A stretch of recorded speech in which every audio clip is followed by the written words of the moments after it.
Ayun, good morning mga sir, no? Good morning mga ka-bang-bang. Bang-bang!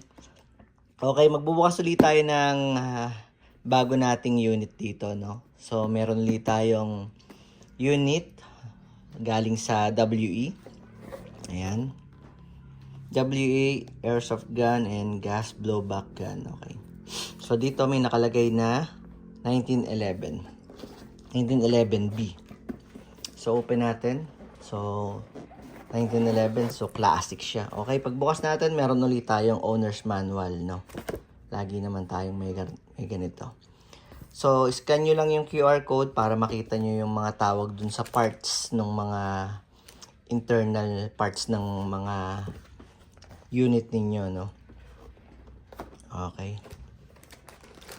So, ito yung unit. So, ano siya? Very classic yung dating. Ayan. So, masyado siyang realistic para sa talagang totoong baril. Okay. O nga pala dun sa mga bumibili, pag minsan naghahanap sila ng yung mukha daw totoong baril. Kasi, kesyo ipapanakot daw.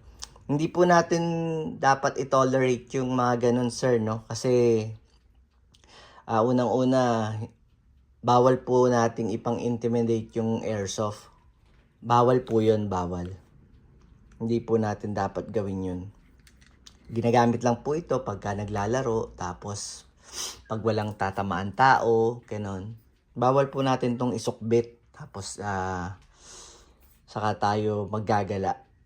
Anyway, balik tayo sa topic. So, very straight up na para siyang classic na 45. Okay? Ayan. May markings, .45 ACP. Tapos, tsaka pala itong unit na to, isa to sa pinaka first generation na gawa ng WE. So, sa durability, may hirapan kayong sirain to. Isa to sa pinaka matibay na unit ng WE. Okay? So, meron siyang manual safety. Ayan. Manual safety. Tapos, full metal yung unit, no? Metal yung slide. Metal tong lower frame. Metal din to. Ang plastic lang sa kanya, itong grip. Ito lang yung pinaka polymer sa kanya, itong grip na to. So, meron siyang under railings for accessory attachment. Tapos, threaded din yung outer barrel niya. Dito, pwede kayong maglagay ng flashlight, laser, yan. Tapos dito naman, pwede kayong maglagay ng tracer, suppressor, silencer, yan. Ambidextrous din pala yung manual safety niya. Kaliwat kanan. Tapos naka-adjustable na hindi. Adjustable na na iron sight. Meron din siyang beaver tail safety. So makakalabit nyo lang siya pag dininan nyo to. So ano bang special dito sa unit na to? Bukod sa matibay at saka kasi parang simple lang naman siya. Itong unit na to, specifically this model ng WE, itong 1911B, siya lang sa lahat ng WE lineup na pistol, siya lang po ang merong dalawang magazine na kasama. Ayun. Malaking advantage yung meron kang extra magazine. Kasi, pag po ginagamit nyo yung isang airsoft pistol, dilalagyan nyo dito ng gas. Pag nilagyan nyo siya ng gas, nilagyan nyo siya ng magazine, naubos nyo yung BB, yung bala. Kung isa lang yung magazine ninyo, dilalagyan nyo ulit. Gagamitin nyo ulit. Pag naubos nyo yun, mapapansin nyo yung magazine nyo malamig na. Masyado na siyang malamig. Pag po malamig na yung magazine, hindi na consistent yung power ng airsoft. Humihina na siya. mahina na yung talsik ng bibis. So kung meron kang, kung isa lang yung magazine mo, kailangan mo muna siyang ipa-cool down. Pagpapahingahin nyo yung magazine nyo para matanggal yung lamig, saka nyo lang ulit siya pwedeng gamitin. Pwede nyo naman gamitin, yun nga lang, di nawawala yung accuracy at saka precision ng pistol. Eh kung dalawa yung magazine ninyo,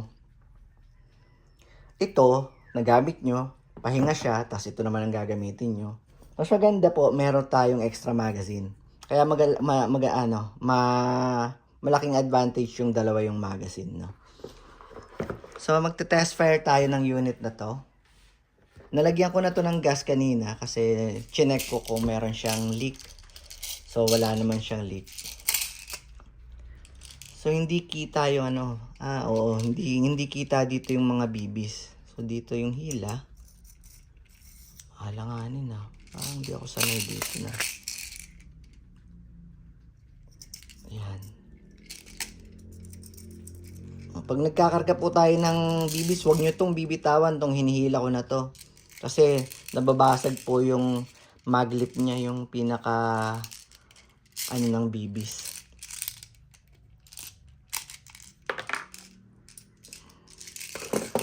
Oh, alanganin nga sa... Hey! Punyeta, oo. Ayan, 3 lang. Mahulog ko pa. Okay. Test fire natin tong WE 1911B Classic. Okay. Ayun, no? Forma. Pogi.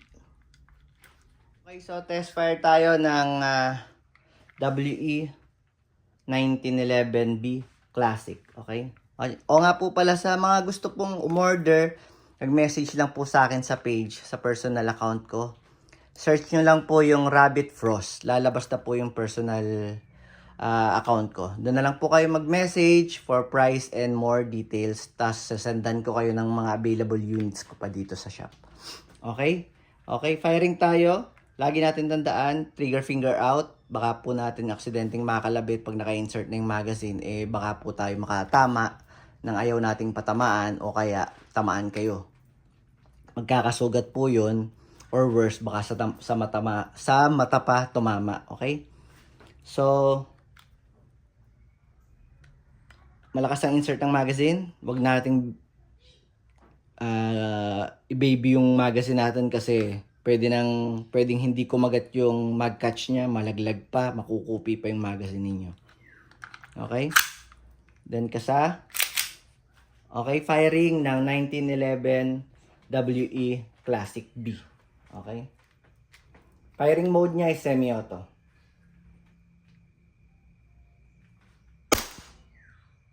Oh. Madiin yung madiin yung blowback niya. Matigas. Parang nayanig yung panga ko dun,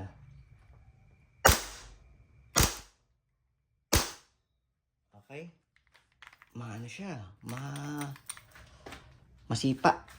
Okay, pag ubos na yung magazine, tagin natin ng daan, magtapos ng gumamit. Labas ang magazine. Tapos, eto, pwede nating pindutin na ganon. Pero, mas advice ko, hilahin na lang natin yung slide. Tapos, ibaba natin to kasi nauubos po yun. Nauubos yung pinaka slide lock. So, mas maganda kung hilahin nyo na lang. Tapos, saka natin ibaba. Okay? And then, rest the hammer by pressing the trigger. Ayun, maraming salamat.